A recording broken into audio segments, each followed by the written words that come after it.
The Amazon jungle, one of the world's richest natural environments. This ecosystem is itself a sort of giant organism made up of numerous layers, from the dense forest canopy right down to the waterlogged soil.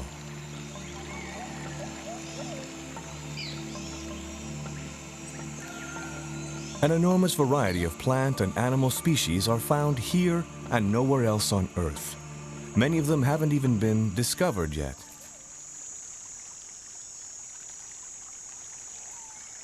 The calm mountain forest in French Guiana is bursting with life.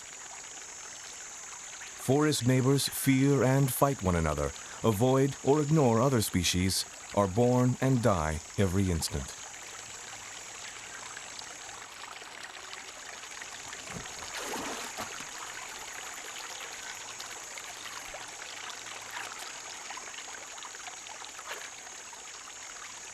It's a green hell for some, a plant paradise for others, but a place where all take part in the daily struggle for survival.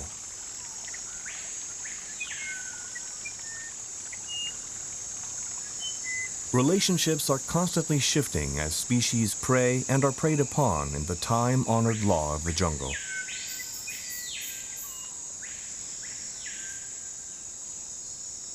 But here, like in the savannah, there is one species which has nothing to fear. The jaguar is king of the Amazon forest and the most noble of the continent's big cats.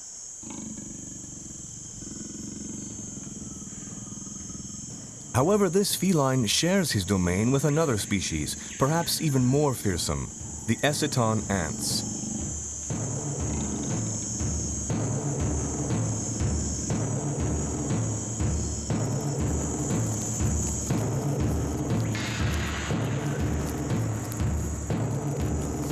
On the ground, at the foot of a giant tree, the acetone army is on campaign. These thousands of ants are all sisters, daughters of the same mother, their queen.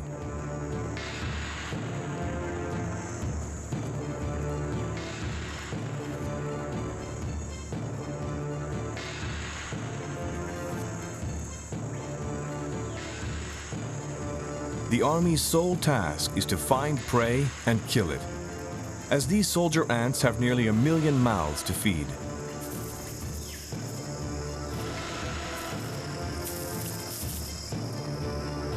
The acetone have a tried and tested battle tactic, the steamroller strategy. A great battalion spreads out along a front line stretching some 20 meters, and the successive lines of soldiers catch small animals by surprise. It's certain death for those that can't move quickly or don't have a solid shell.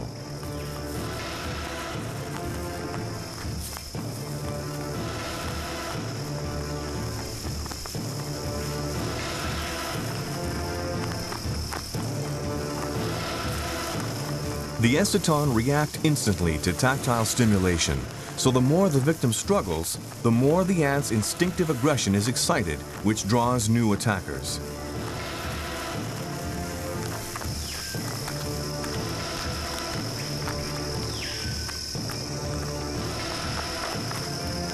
There are few insects that manage to escape the ant's grasp once attacked.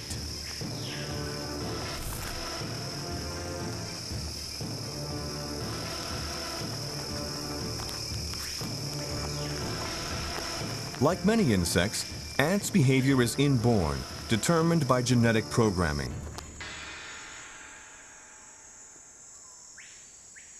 However, mammals are different. This young jaguar is nearly 2 months old, but it still lives by its mother's side, as it must be taught everything before it's able to fend for itself. As yet, the young cub has not learned how to hunt, but for the other forest dwellers, it still represents a potential threat.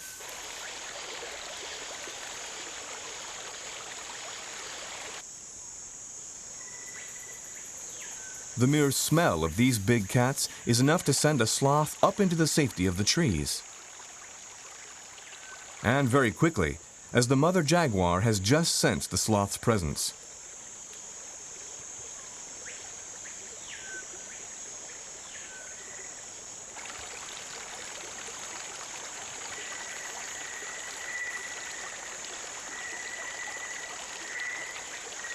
The cub is curious about everything that moves and still oblivious to the dangers of the forest.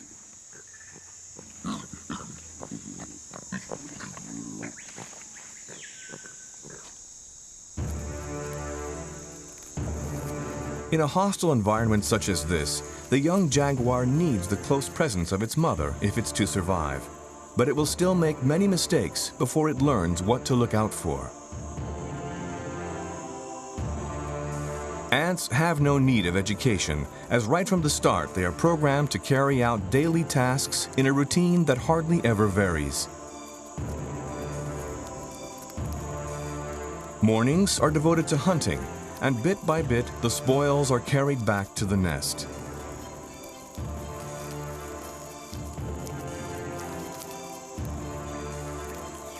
For the colony to function efficiently, these warriors must work cooperatively, and although they're sisters, they're not all the same size. The small ants have cutting mandibles, and the larger ants pointed ones. These distinctions mean each ant has a particular role in the capture and transport of prey.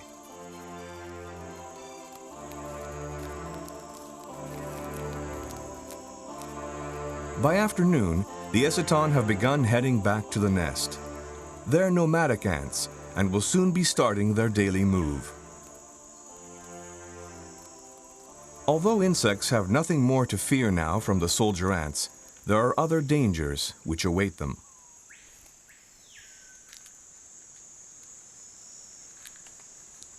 Fortunately for the Callichroma, it's equipped with a very tough shell, which discourages the nephile.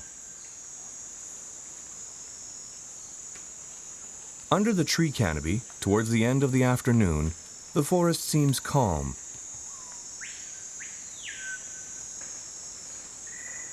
But in fact, it's a hive of activity, because the acetone are on the move.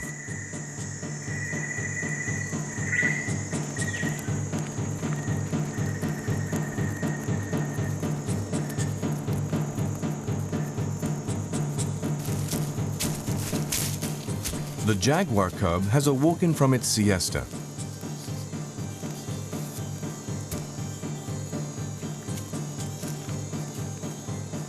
Sniffing around its territory, it discovers a miniature army which has divided its playground in two.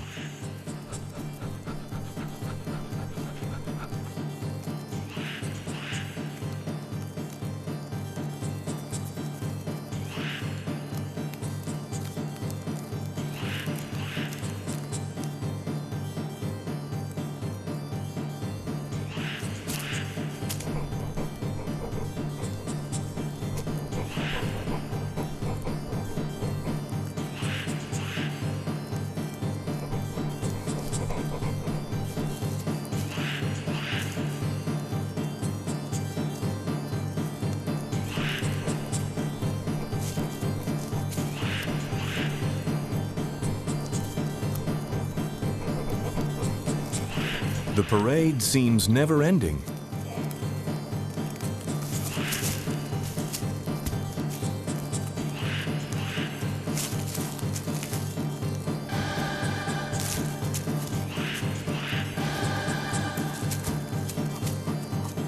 This is a new experience for the cub, which is watched attentively by its mother.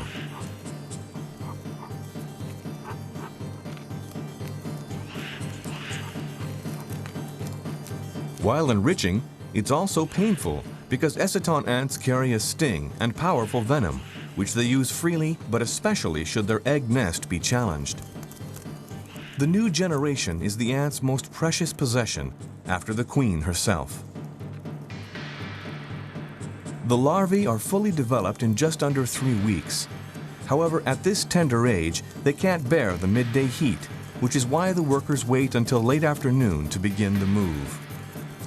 The egg nest safety depends on the speed and efficiency of the workers.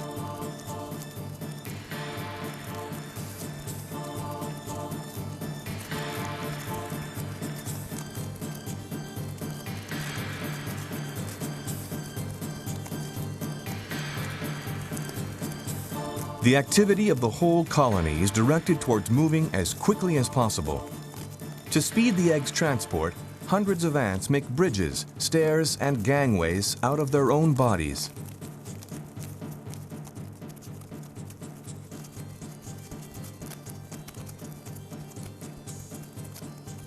These ants are capable of moving in spurts of up to 1 kilometer an hour, the equivalent of 150 kilometers an hour for man. It's vital they find a new bivouac site before nightfall.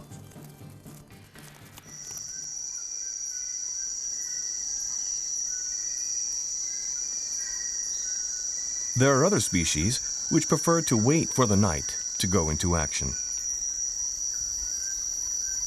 The Callichroma is not a nocturnal species, but these others are off in search of food. Although darkness gives them cover, it's still a dangerous mission, and each insect has its own particular protection. The most attractive-looking prey often has the most dissuasive weapons.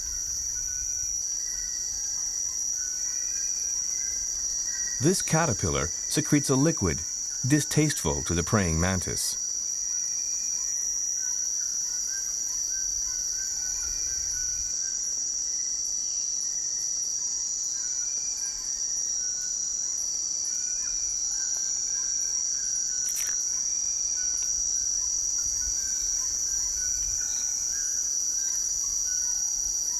The caterpillar is safe, and the mantis will have to find another, less offensive victim.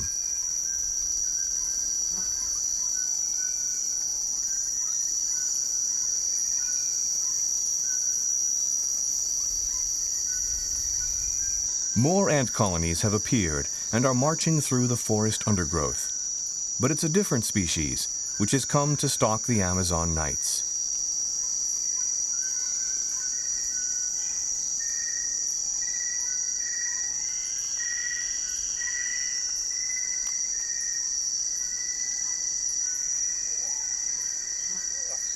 Certain animals, like this toad and grasshopper, spend the day hiding under camouflage. By night, they dare to reveal themselves.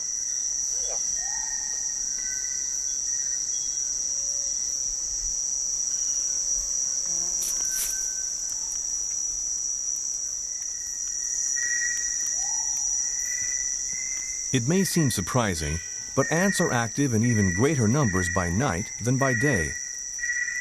These monster ants, the Periponera, are 3 centimeters long, and just a couple of their stings are enough to kill a man. The praying mantis is careful not to approach them.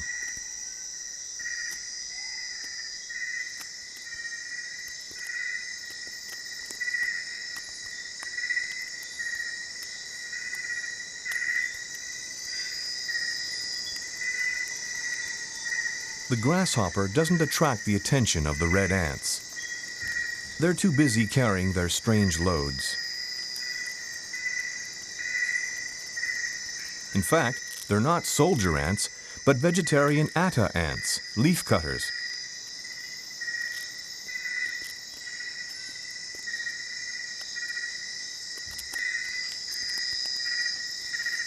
The cutter ants are helped by smaller ants, which prevent parasitic flies from laying eggs on the leaves.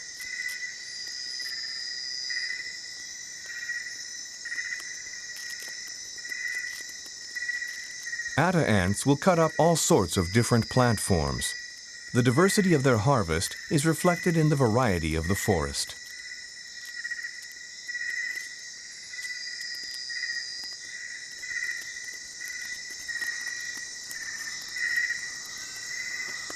Unlike the nomadic acetone ants, atta ants are sedentary.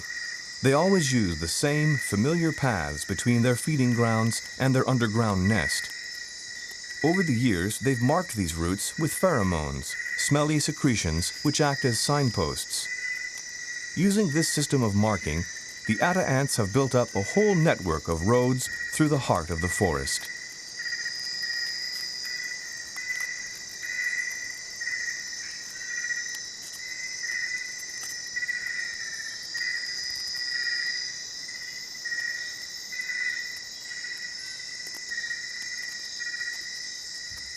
Relative to their size, these ants have the biggest muscle fibers of the whole animal kingdom, and it's their giant muscles that enable them to carry up to 40 times their own weight.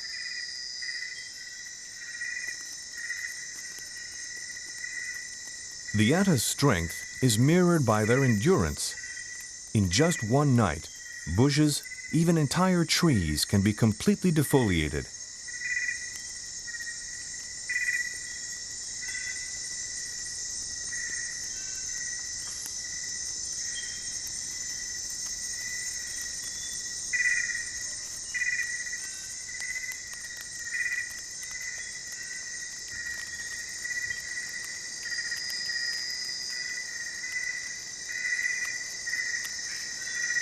Once the carrier has reached the entrance to its underground nest, it is relieved by another team of workers and free to set off again.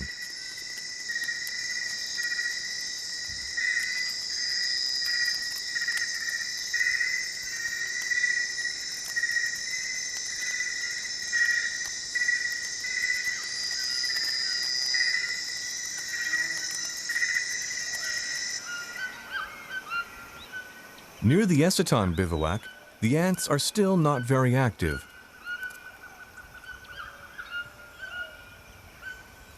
Some are waiting for the first sun rays to warm up, others are drinking the dew.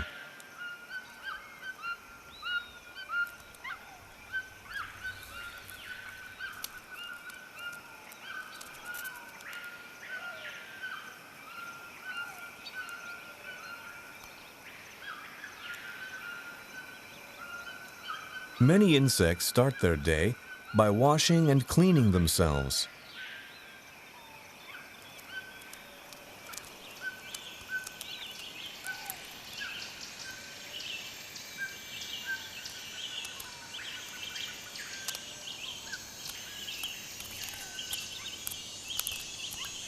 Each has its own particular routine.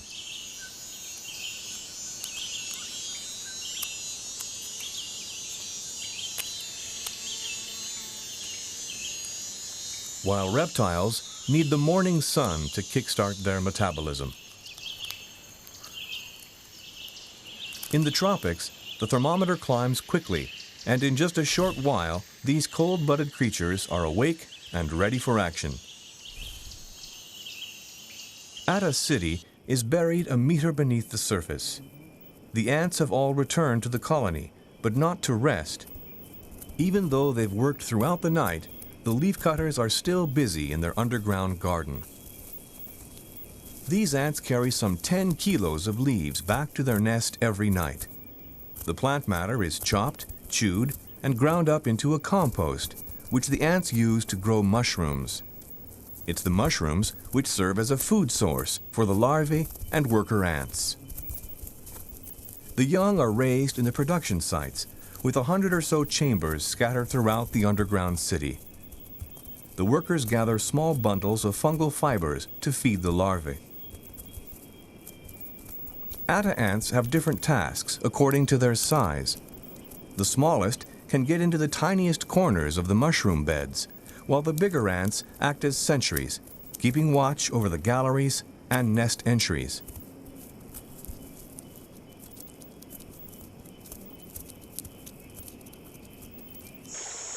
The jaguar cub already knows its way around its territory.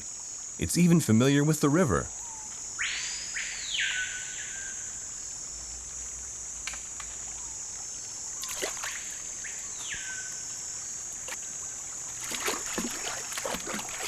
Jaguars are skilled swimmers, and they love water. They're often to be found stalking the forest's many riverbanks.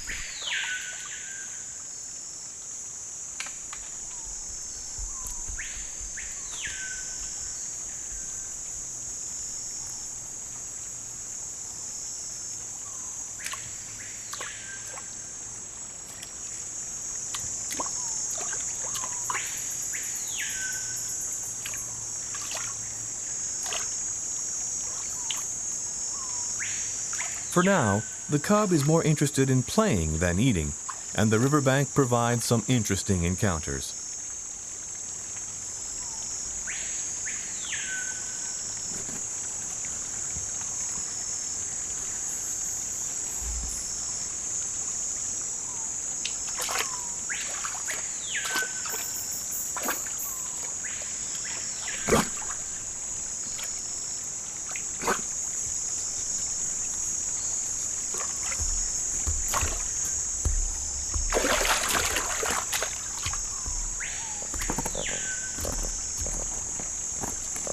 the tortoise doesn't respond to the jaguar's playful advances.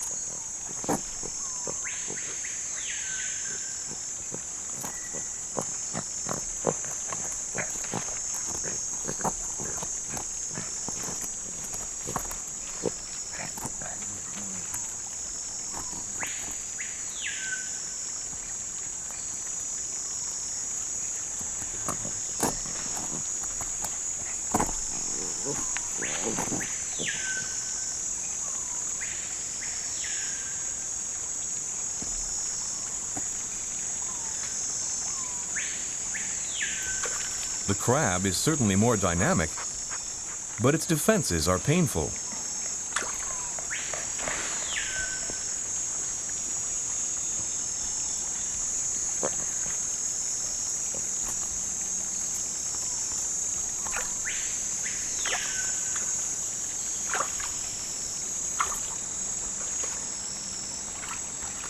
So the stoic tortoise will be victimized again.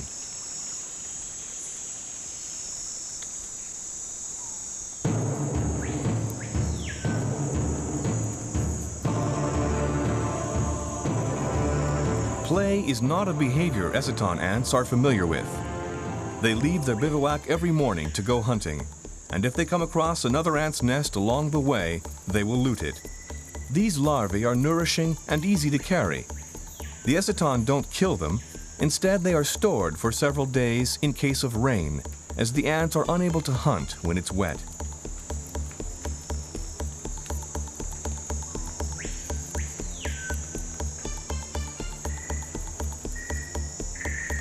Even the coral snake gets out of the way of the advancing army.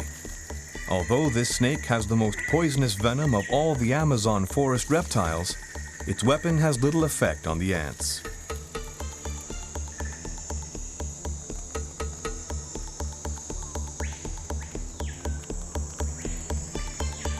Instead of escaping, some species try to camouflage themselves. If this tactic is to be successful, the locust must remain completely still.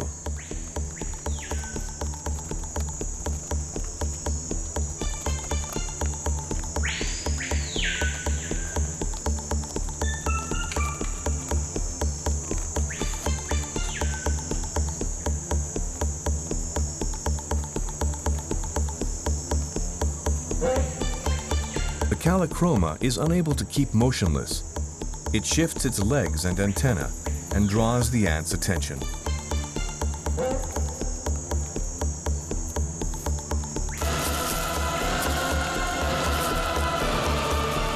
On the ground, the acetone soldiers continue their advance.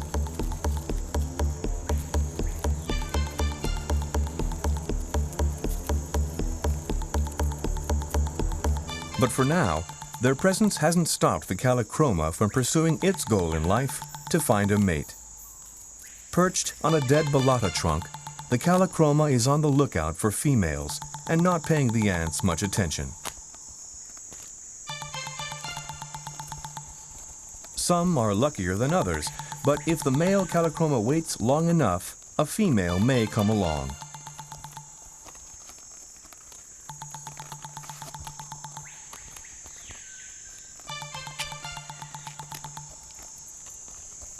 However, competition is fierce, and the ants are dangerously close.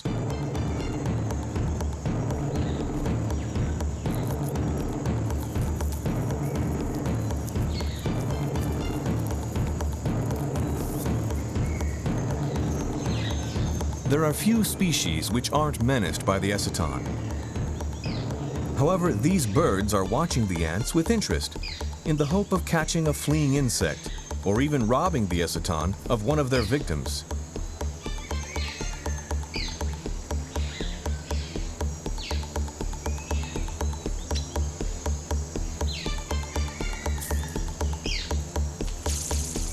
Other opportunists wait for the camouflage specialists to make a fatal mistake and reveal themselves.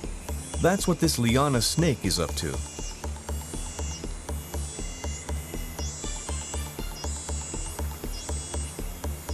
The lizard has attracted the serpent's attention by attacking a locust. And the prospect of a meal of locust-stuffed lizard is worth approaching carefully.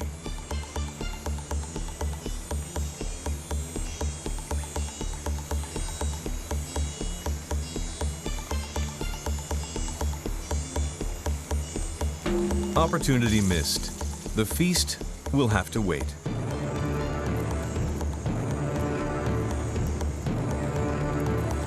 This new raid has lasted nearly 4 hours and resulted in between 1,500 and 2,000 victims.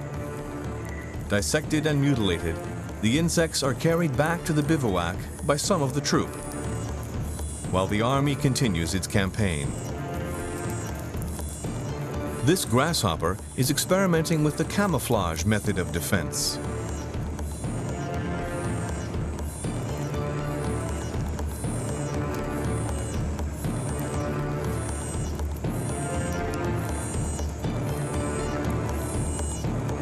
The julid, a type of myriapod, is saved by its foul-smelling secretions.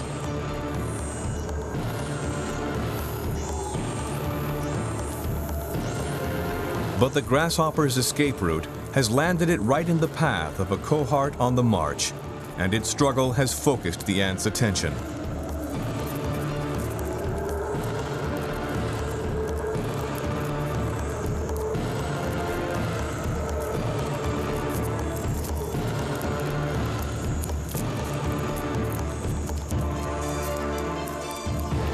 The hunt has come to an abrupt end, and in just a few minutes, the army makes a sharp turn and doubles back on itself.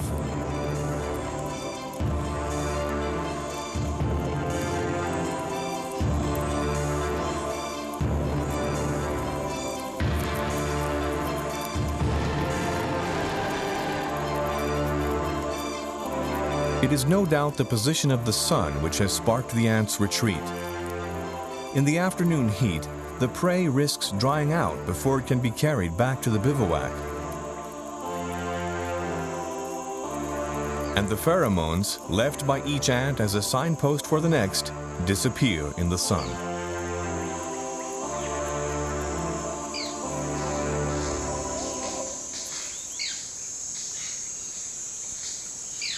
At the bivouac, several hundreds of thousands of acetone are gathered to protect the queen and the egg nest, which is installed in the heart of the ants' organization. The day's spoils are shared between all the members of the community, workers and larvae alike.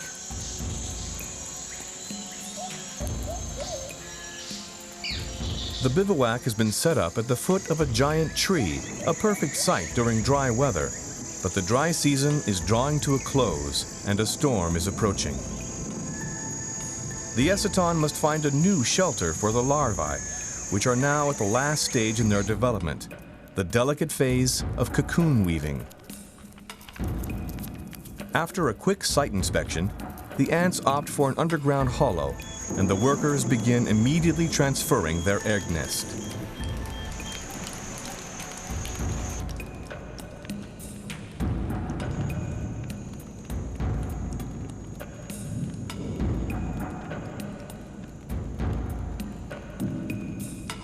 As the rain begins to pierce the tree canopy, the ants manage to set up a bivouac annex underground, following an energetic mobilization.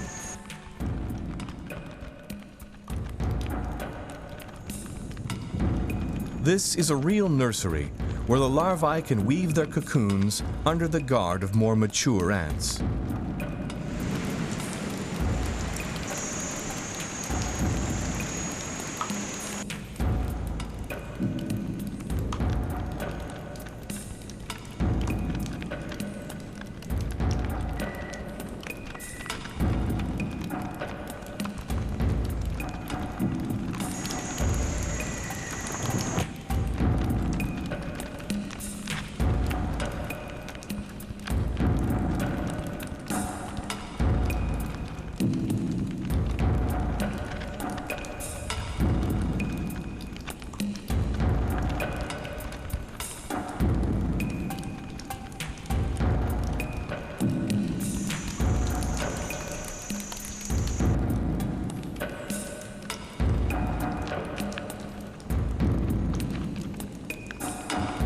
In the tropics, rain showers are often as brief as they are sudden, and the sun is already shining again on the bivouac.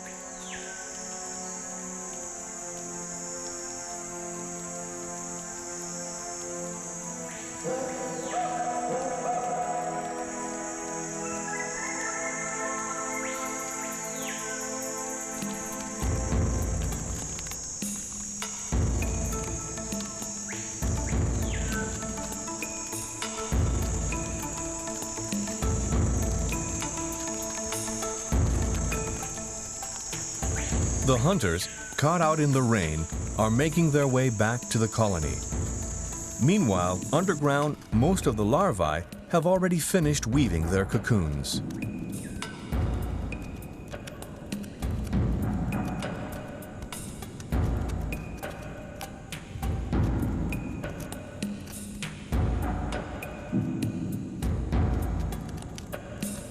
Rain is probably the acetone's worst enemy.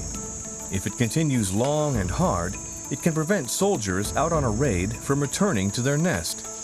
Scent marks are washed away, and the ants can no longer find their bearings. During the rainy season, it's not unusual to see small colonies of acetone ants wandering around the forest floor, looking for their nests.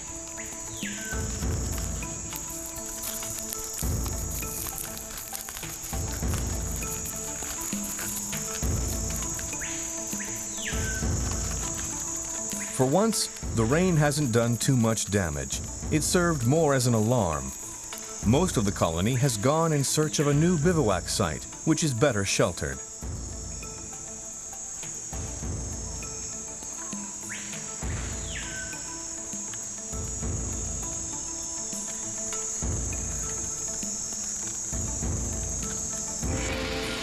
In the nursery, a rare event has just taken place. An unusually large ant has just broken out of its cocoon. It's a young queen. This ant gives off certain pheromones which encourage workers to take particular care of her. Although competing acetone queens fight each other, it's not a physical combat like bees. Instead, they use their pheromones to try to draw the most number of followers.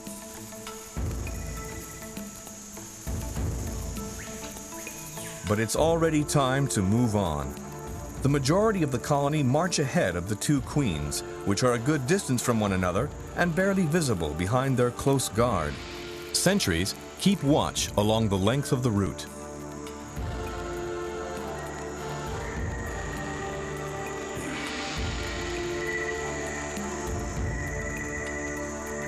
The right of precedence is respected, and the queen mother marches ahead of her daughter.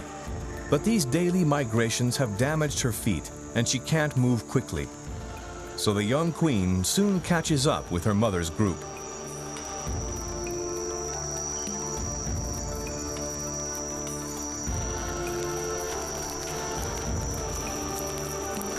The proximity of the two queens and the intermingling of pheromones confuses the ant escort. The procession stops suddenly in disarray.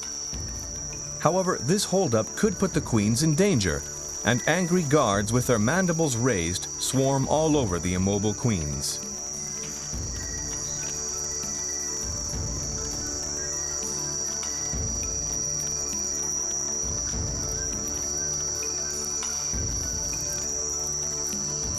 The sun is setting, and the ants must move on and set up the next bivouac before nightfall.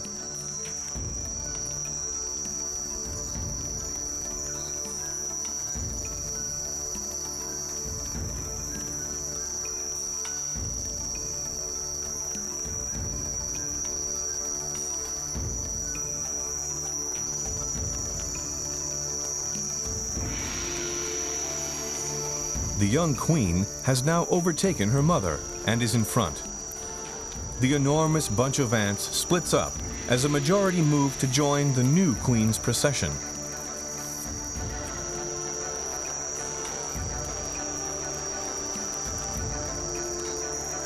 An important number of ants now accompany her, swelling the ranks of her train, which is moving increasingly quickly.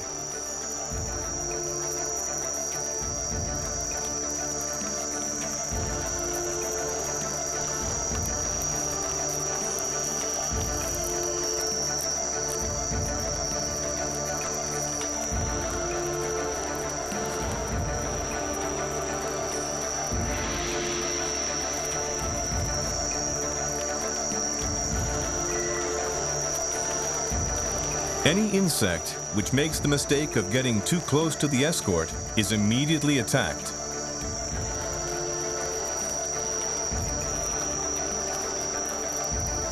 Bridges are built and removed along the army's route to speed its passage.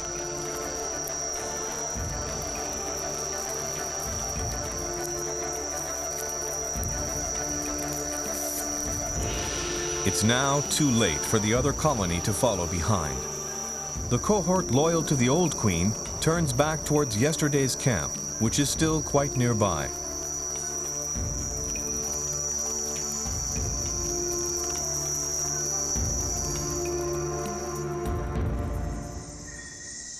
The Queen Mother's colony has been reduced to a fraction of the size it was. Nature has seen to it that the young princess will assure the continuation of the dynasty. If the old queen has enough strength, she'll spawn a new generation and her colony will be restocked. If she dies, all her workers will die as well.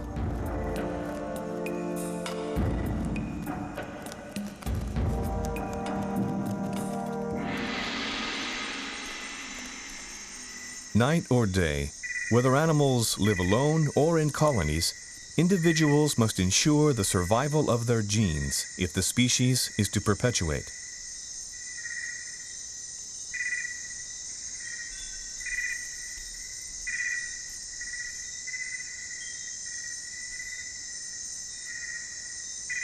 A single leafcutter queen carries the genes of several million individuals. The worker's priority is to feed the new generation and thereby ensure the queen has a sufficient number of followers to serve and protect her.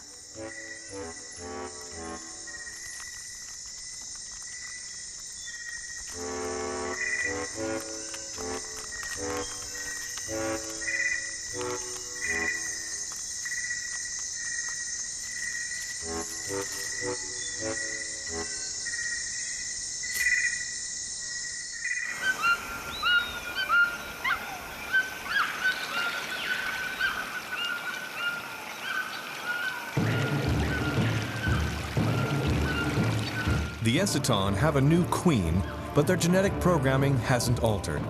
No sooner are they awake than they're out hunting.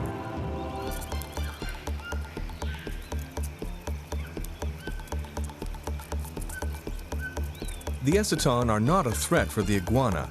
In fact, the ants do the reptile a service by ridding it of the parasites lodged between its scales.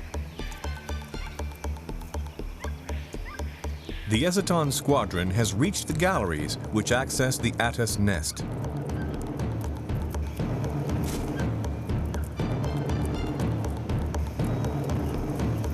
At the entrance, Atta sentries have already been attacked by the first acetone scouts. Soldiers invade the galleries, but a pheromone emitted by the Atta sentries alerts the rest of the colony.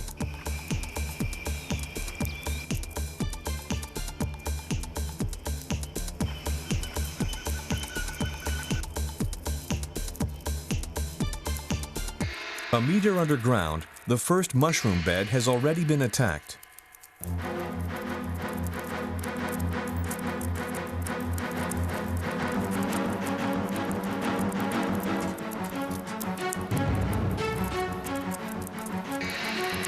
The acetone are looking for prey to capture, but here they find only fungi and inedible gardening ants.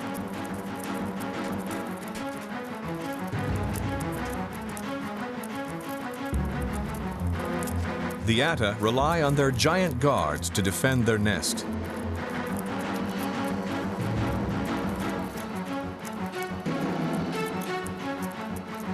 At first, the acetone seem to have the upper hand. They outnumber the Atta guards, and they're armed with a sting.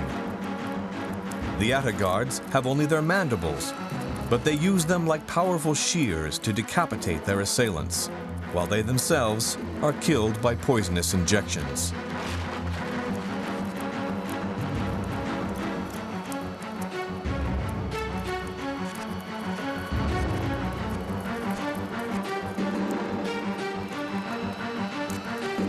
The complicated organization of the atta's nest makes it difficult to loot thoroughly.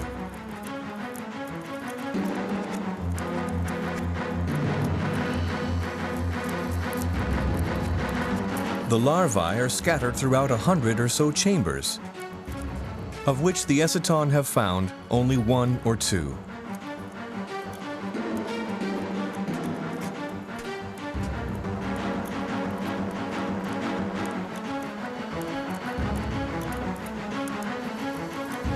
The atta guards have put up a determined defense, resulting in meager spoils for the acetone, a mere dozen nymphs.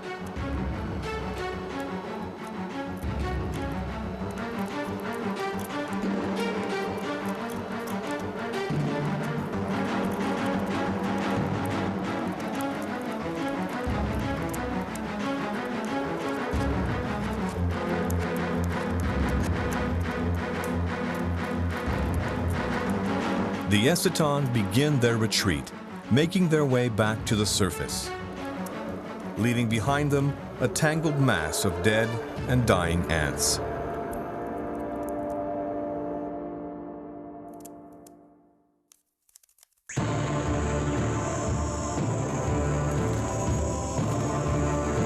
Outside, most of the army is still engaged in small skirmishes. A large megasoma tries to protect itself by hiding under some leaves.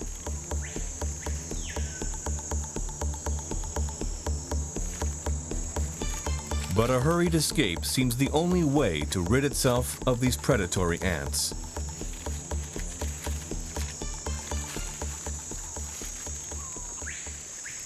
Meanwhile, what has become of the king of the forest during these miniature battles? Has the young jaguar finally learned to hunt? No, it still seems to be out looking for playmates, and is intent on distracting the attention of a coati who's hunting for food.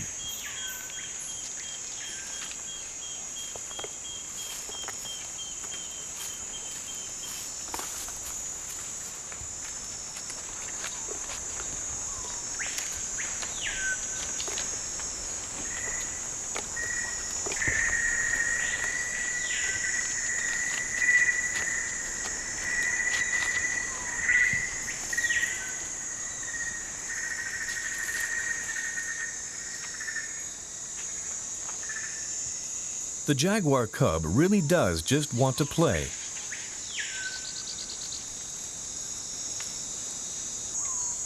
However, its mother, ever watchful, has other ideas.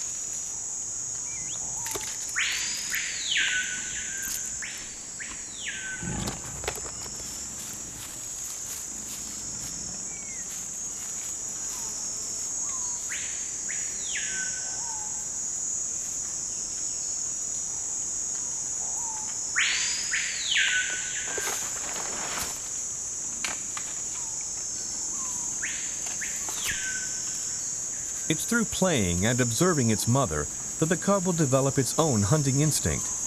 But it's a little too early for this jaguar to live up to its royal reputation.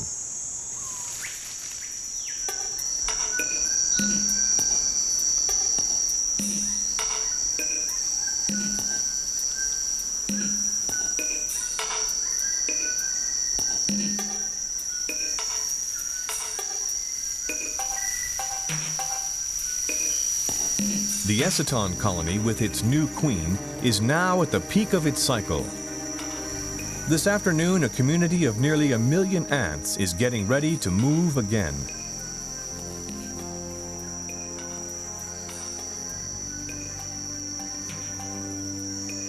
The new workers have all hatched out of their cocoons, and from the young queen to the youngest soldier ant, all are sisters in the acetone task force.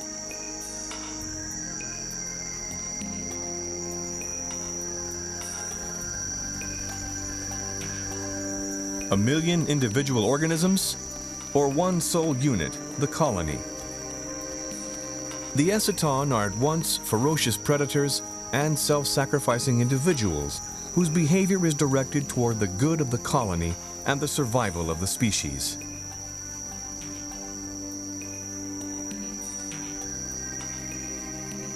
This tendency is particularly apparent once the bivouac has emptied out and the acetone's complex living structure is revealed.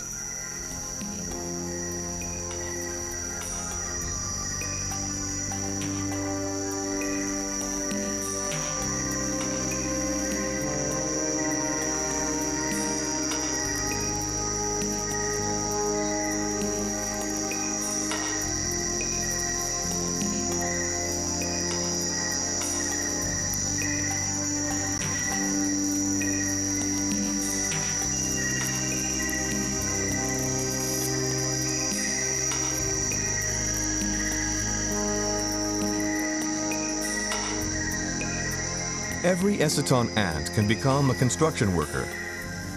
The first ant to come up against an obstacle freezes when it feels the contact of another ant trying to climb the same obstacle. A new wave of arrivals grasp each other's pincers and mandibles and in turn become immobile, forming a bridge of thousands of individuals.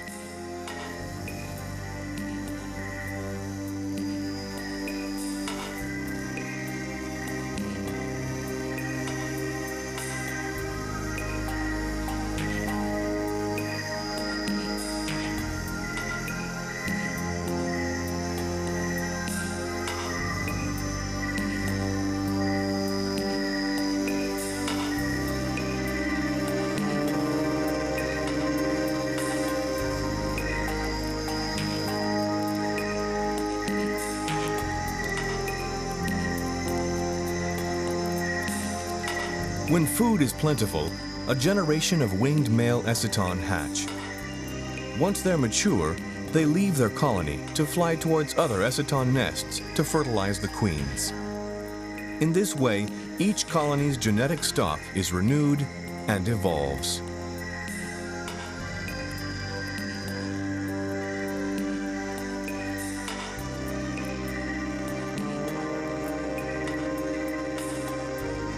Even the dangerous soldier ants are capable of transforming into a motionless crowd to form a sort of carpet, providing a dry passage for the rest of the colony to cross without getting wet. Although the acetone appear invincible, red beetles have succeeded in living off of them parasitically. Found throughout the Amazon basin, the beetles imitate the ants' pheromones and tactile contacts, which allows them to steal some of the prey the acetone capture on their raids.